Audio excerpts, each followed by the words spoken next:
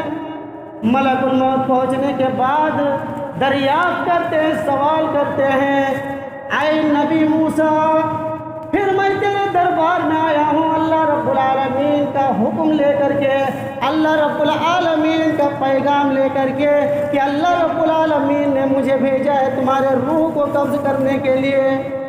اچھا، پھر آیا ہوں تو کہ روح قبض کرنے کے لیے؟ ٹھیک ہے۔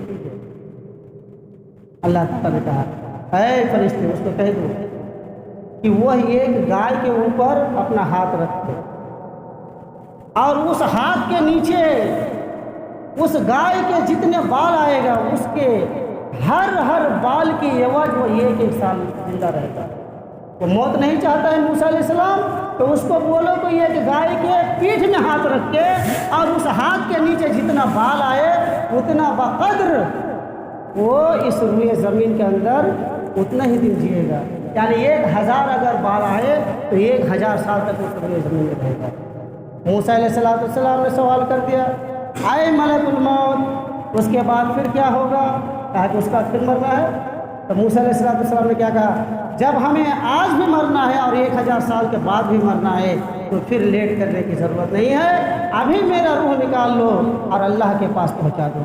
چنانچہ میرے بھائی ملک الموت پہنچ گئے اور اس کے روح کو نکال کر کے لے کر کے چلے گئے۔ تو معلوم یہ ہوا میرے بھائیوں، کوئی اس روئے زمین کے اندر رہنے کے لیے نہیں آیا ہے، بازار کرنے کے لیے آیا ہے، بازار کرنے کے لیے۔ آپ جاتے ہیں سفر میں کتنے کپڑے لیتے ہیں؟ 1-2 کپڑے لیتے ہیں، پینے کے لیے پانی لیتے ہیں، کھانے پینے کے لیے کچھ لیتے ہیں، اسٹیشن میں بیٹھتے ہیں، ٹرین آتی ہے فوراً بیٹھ جاتے ہیں اور اپنے مقام تک پہنچ جاتے ہیں۔ اسٹیشن میں جب بیٹھے رہتے ہیں ایک دوسرے سے بات کرتے ہیں اور گھڑی دیکھتے رہتے ہیں، 5 منٹ کے بعد آ رہی ہے، 3 منٹ کے بعد آ رہی ہے۔ میرے بھائیو 4 منٹ کے بعد آپ وہاں پر نہیں بیٹھے رہیں گے، کیوں؟ آپ کا وقت ہو گیا ہے، ٹرین بھی پہنچ چکا ہے اور آپ وہاں سے پھر سفر کرنے کے لیے روانہ ہو جاتے ہیں۔ کہنے کا مطلب یہ ہے میرے بھائی، اس دنیا سے دل لگانے کی ضرورت نہیں ہے۔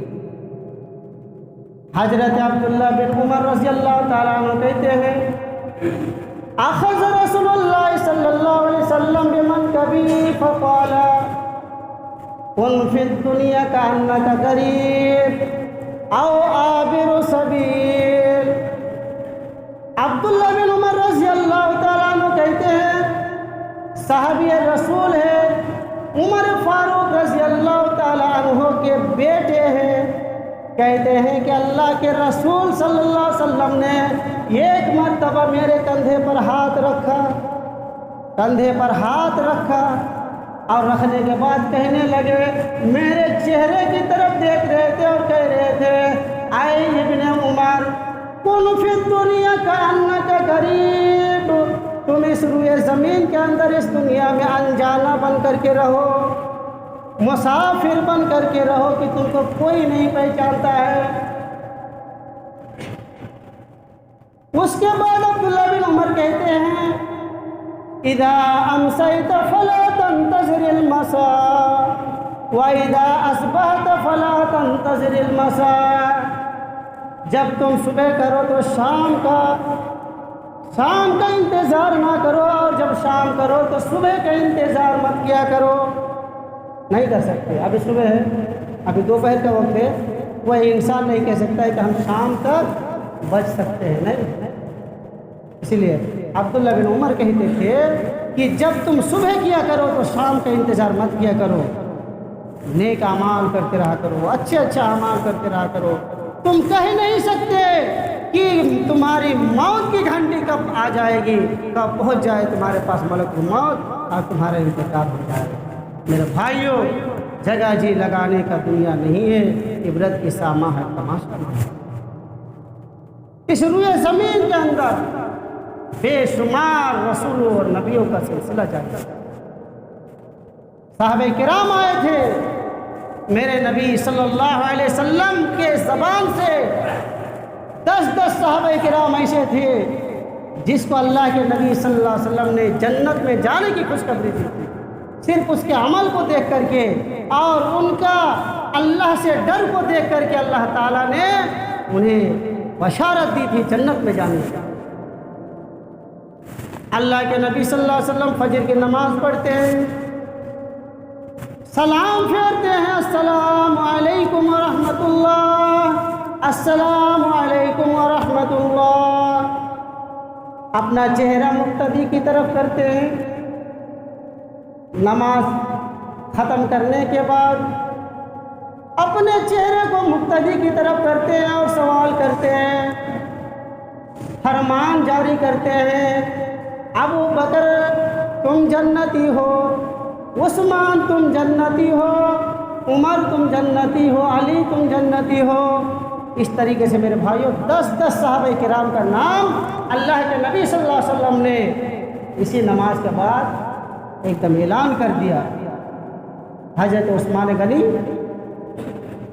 جنتی آدمی ہے، لیکن میرے بھائی اس کا کام دیکھیے، جب قبرستان میں پہنچتے ہیں تو اس قدر روتے ہیں کہ دونوں آنکھوں سے آنسو جاری ہو جاتے ہیں۔ صحابہ کرام سوال کرتے ہیں، اے خلیفۃ المسلمین، اے عثمان غنی رضی اللہ تعالیٰ عنہ، کیا ماجرا ہے، کیا وجہ ہے؟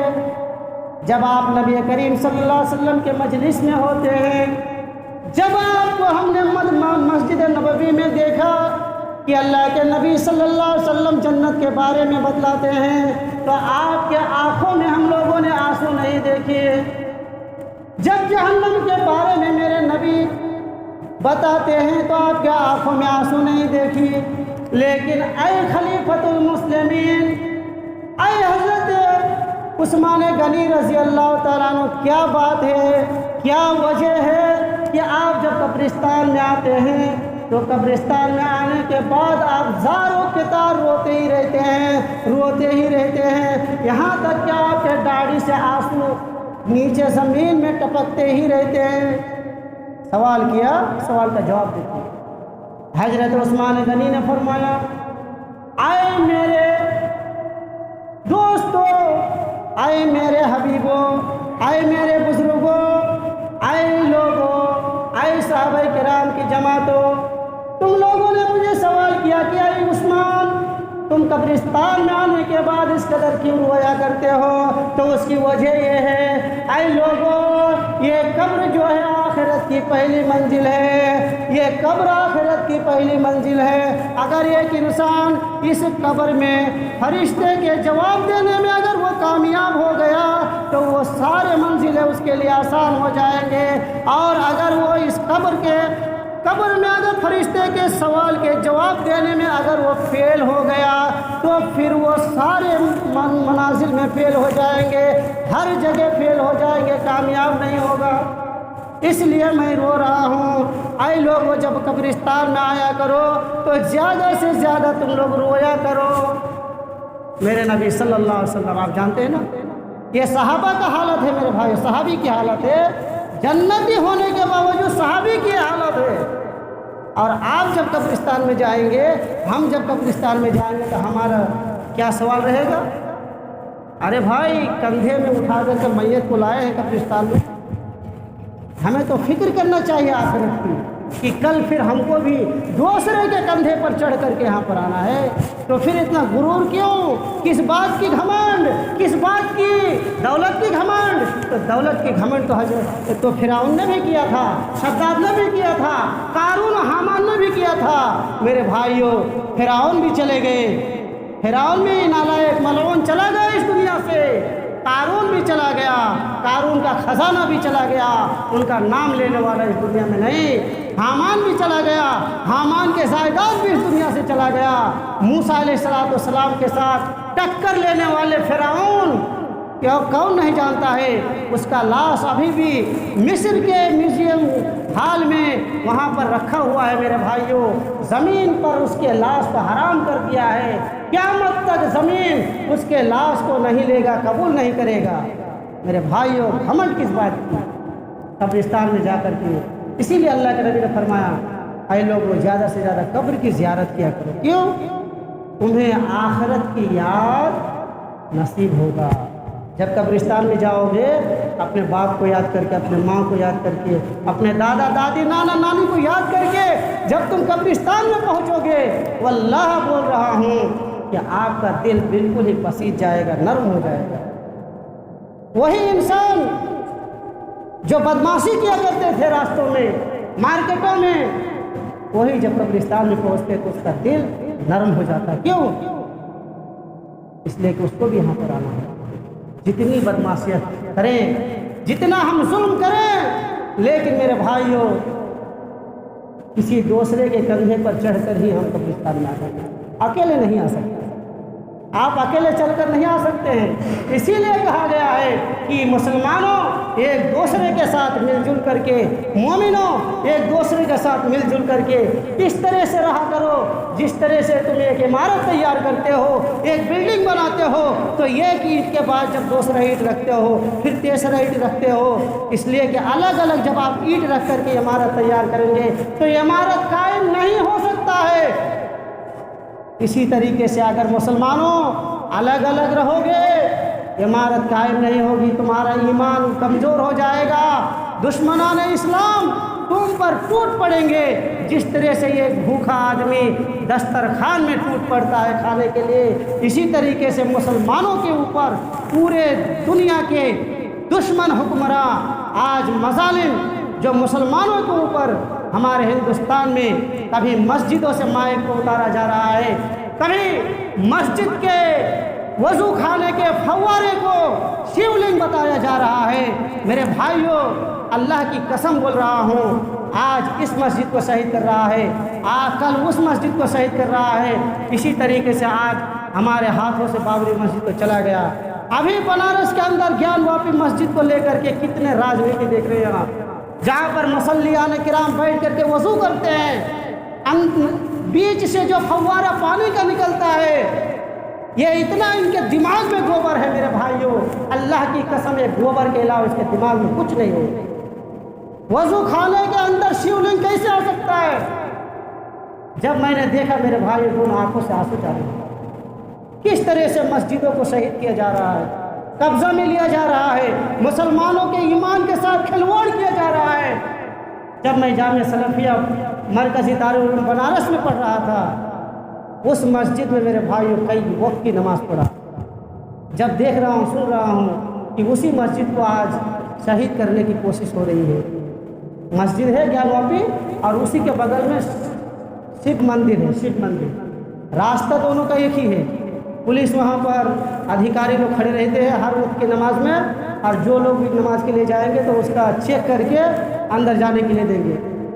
کئی وقت کی نماز، ظہر اور عصر کی نماز بہت بار پڑھا ہوں، لیکن میرے بھائیوں بادشاہ کی مسجد ہے پہلی زمانے کی، وہاں مفتی شہر بنارس کا جو مفتی ہے وہ وہاں کے امام ہیں، الحمدللہ اتنے دن سے نماز پڑھتے آ رہے ہیں، اور اچانک اس مسجد کو قبضہ میں کر لیا گیا اور رائے سنا رہے ہیں، آپ تو دیکھ ہی رہے ہیں، اتنا غلط رائے دے رہے ہیں۔ اللہ تعالیٰ اس مسجد کی حفاظت فرمائے، ہمارے مسلمان کی حفاظت فرمائے۔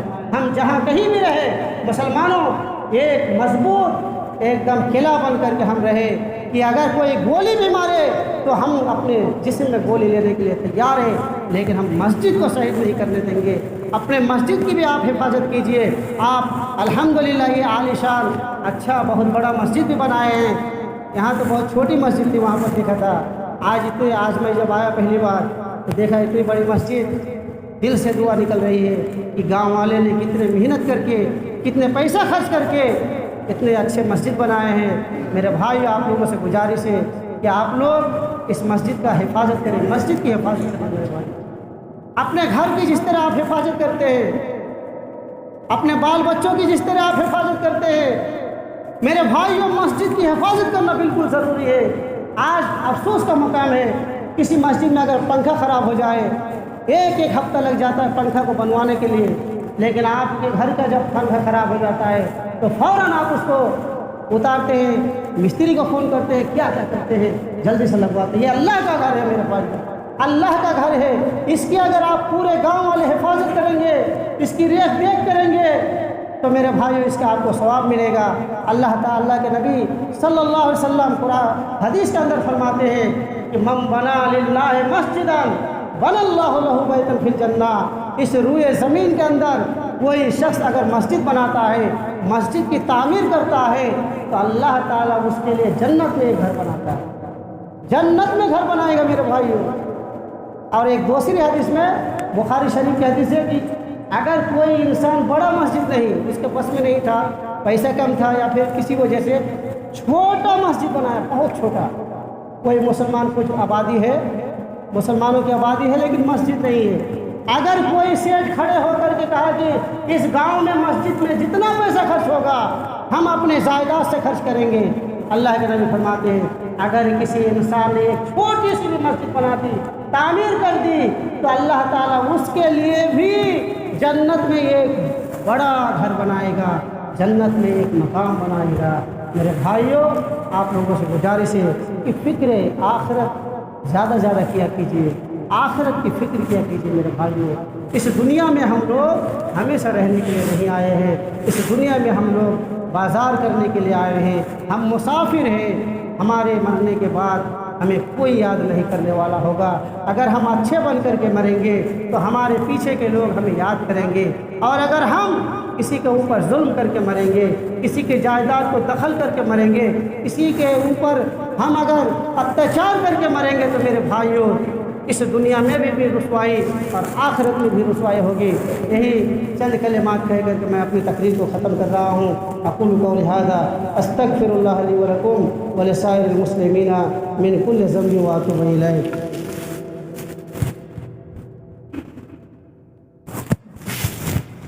اللہم صلی علی محمد وعلی آل محمد کما صلیت علی ابراہیم وعلی آل ابراہیم انک حمید مجید۔